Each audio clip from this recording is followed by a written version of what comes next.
ছোট্ট একটা কথা সবাই মন দিয়ে শুনবেন। কথাটা হলো কি, মানুষ, অনেক জাতির মানুষ এই পৃথিবীতে আছে, আর অনেকের সাথেই মানুষ চলাফেরা করে। তো এক জাতির মানুষ আছে, সেটা হলো তার ভিতরে এক বাহিরে এক, আর সে ভাইরাসে রূপান্তরিত হয়েছে।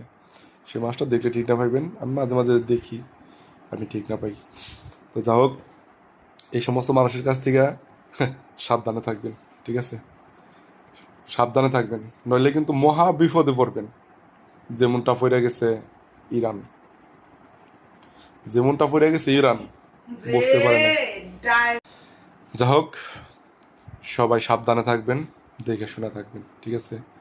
তো ভাইরাসের সাথে চলাফেরা করবেন না, এক বিছনায় থাকবেন না, তাহলে কিন্তু মহা বিপদে পড়বেন। কথা কিন্তু সত্যি, মুখে এটাই ভাষা বাস্তব। একরকম, কাজে